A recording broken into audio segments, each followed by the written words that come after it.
This is a Sports Catastrophe production. Hey there, how there, ho there. It's Jeff Cutter Diamond. Welcome you to another Sports Catastrophe on this date. And on this day, September the 7th, in the year 1978. The start of a 4-game series that would be unforgettable in baseball lore happened. It was the Boston Massacre. Not that Boston Massacre. The baseball Boston Massacre. So, obviously, we need context. So, it's the 1978 baseball season. The Boston Red Sox are on fire. They're doing quite well for themselves. They have Carlton Fisk, Carl Yastrzemski, Jerry Remy, who passed away this past year, Dwight Evans, Jim Rice, Freddie Loon. Yeah, they were pretty good. And with Mike Torres, who won the World Series with the Yankees and then went to the Red Sox the next year, and a few other guys like Louis Keon, the Red Sox look good. The Yankees, even though they were the defending World Series champs, looked like crap. They had lots of infighting. Billy Martin was blamed and got canned in the middle of the 78 season, which Bob Lemon, great pitcher of the Indians franchise, became the manager. There's turmoil. The Yankees had a lot of turmoil and all that. So anyway, on this day, September 7th, 1978, was the first of a 4-game series. Usually you would have a 3-game series, but because of a rain out on the 4th of July, the Yankees and Red Sox have to play in Boston for 4 games. The Red Sox at one time had a 14-game lead in the AL East. 14. The AL East was a 17 league back then. But anyhow, Boston looked good. The Yankees looked bad. But by September 7th, the Yankees made rallies and seemingly looked good. They were down by 4 games to the Red Sox in the AL East. But 4 is better than 14. So anyway, the Yankees knew they had to win at least 3 to make it happen. The Yankees had their injury bug. Boston had theirs late in September. Carlton Fisk had bad ribs and would still be catching. Butch Hobson was playing third base. He was okay, but unfortunately, he would have bone chips, and he would have to readjust his bone chips between every play. And that was pretty much why Hobson made 43 errors at third base, which is like unbelievable. Anything above 20 is alarming, but he did that twice as much. He finally got benched and all that. George Scott, who was the first base, had a bad finger. Jerry Remy had a hand injury. He was out. Dwight Evans had post-concussion syndrome and still playing, even though that nowadays he wouldn't be that way. Jim Rice had to right field, and Carl Yastrzemski back away from the first base platoon with Scott actually went to left field, and he was wearing a back brace. On the second play of the game, September 7th, Hobson made a throwing error. Yankees would score 2 in the first, 3 in the second, 2 in the third, and 5 in the fourth, off of Mike Torres. Vernon Munson is a hero, so is Willie Randolph.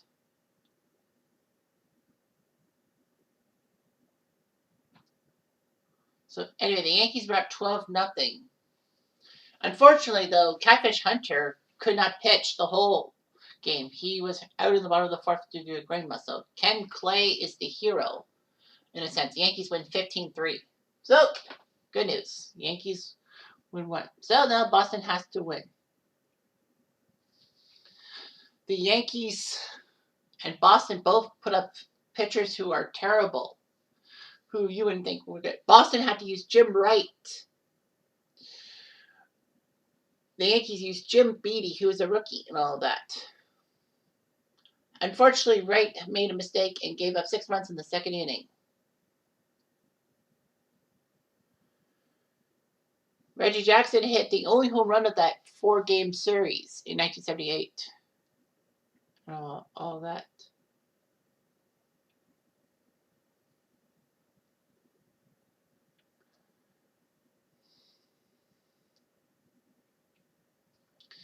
Anyway, the Yankees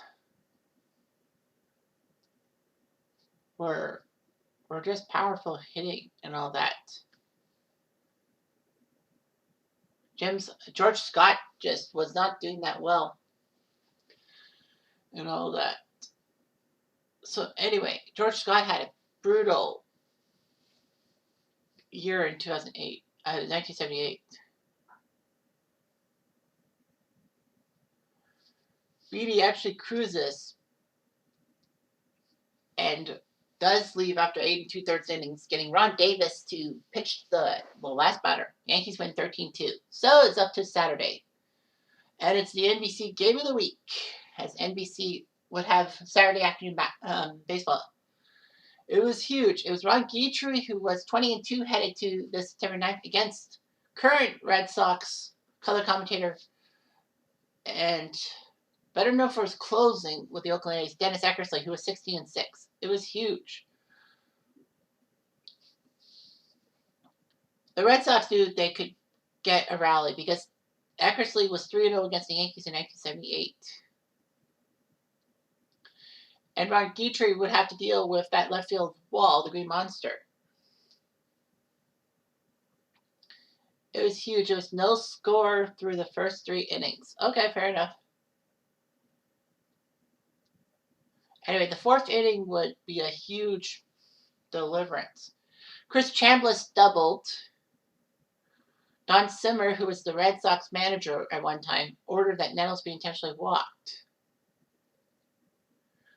to get to Lou Piniella, who was pretty good at hitting against Boston and all that.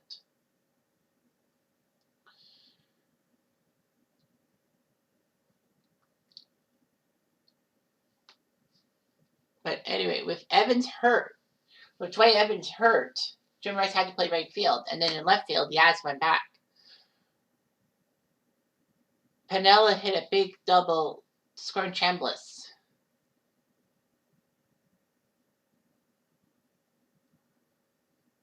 Anyway, Piniella was kind of slow and all that. They intentionally walked Roy White to get to Bucky Dents, who hit a 2 RBI single. Now remember, this is before Bucky Dents did that famous home run in October 78. This was September 78 when he hit a 2 RBI single. Dent went to second on the air. Mickey Rivers put up 2 RBIs to make it 5-0. And Eckersley threw a bad wild pitch that fenced the runners. The Yankees had batted around. Eckersley was gone.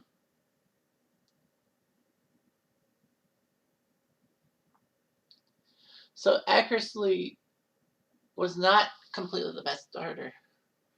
Tom Bergmeyer came in for the Red Sox to face Reggie Jackson. Unfortunately, Fisk's injury would force a pass ball. There were 2 outs, but then there came 7 runs on 5 hits, 3 walks, an error, a wild pitch, and a pass ball.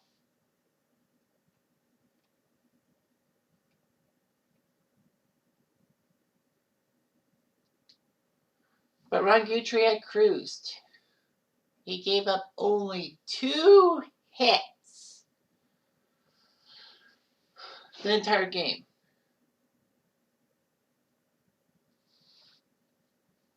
So yeah, this was huge. Yankees win 7-0. All that. One of the sports writers said this was the first time that a first-place team had been eliminated from a pennant race.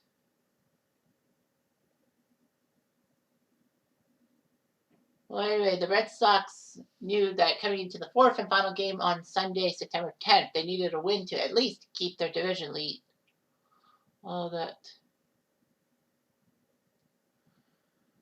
Bill Lee looked like he was going to be the starter for Boston. He was good. He was pretty good against the Yankees and all that. He was 12 and 5 against the Yankees in his career.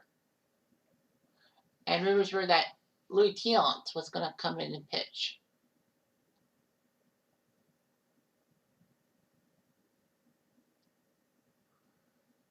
But Don Zimmer had a grudge against Bill Lee because of Lee calling him the designated gerbil and a lot of things. So he decided to bring Bobby Sproul up from AAA with one major league game under his belt. Sproul was also a lefty, so at least that worked out in a sense. And Don Silver famously said he had ice water in his veins. Well, he was cold, all right. Because they got crushed. Because Sproul got knocked out and got crushed 5-0 in the first inning. Ed Figueroa for the Yankees pitched well. Yankees narrowly blew a 7-4 lead, but Goose Gossage had to come in for the save. So in 4 games, the Yankees scored 42 runs to the Red Sox 9. Or to put it in perspective, every game the Yankees scored an average of 10.5 runs a game. The Red Sox 2.25. Pathetic. The teams were tied for first place with 20 games to go. It was huge. The Boston Massacre and all that. Bobby Sproul would make only one more appearance for the Sox. Got traded to Houston and didn't really throw too many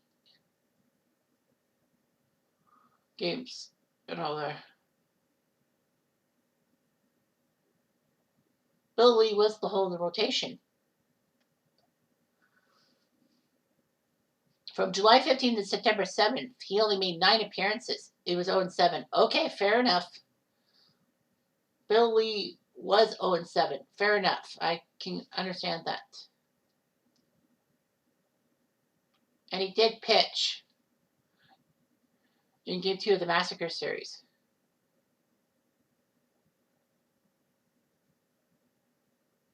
Billy did come out of the bullpen and all that, but the game was already lost. But still, I mean, you could have done that.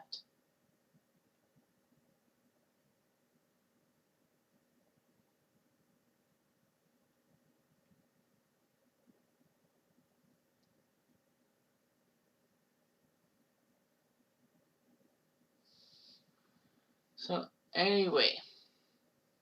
But this wouldn't be the end of it. The Yankees looked pretty good. But the strange thing is that the Red Sox won 10 of their last 12 of the 78 season, and the Yankees have fumbled. On October 1st, while the Blue Jays were being shut out by Boston and Louis Tiant, Rick Waits, of all people for Cleveland, ended up saving it as Cleveland beat the Yankees 9-2, which meant that Boston won their game against Toronto and set up a one-game winner-take-all playoff the next day. And thankfully, the Red Sox did get home field through a coin flip. So that happened. Unfortunately for the Red Sox, that game is a different story.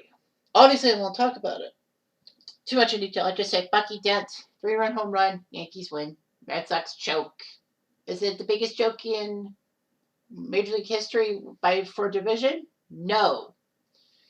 I still say that the Dodgers with their choke job in 51 against the New York Giants, before they went to San Francisco, that is, was a bigger choke. And Brooklyn had some good pitchers, but of course one of Brooklyn's pitchers was held out because of spite. I can't remember who it was.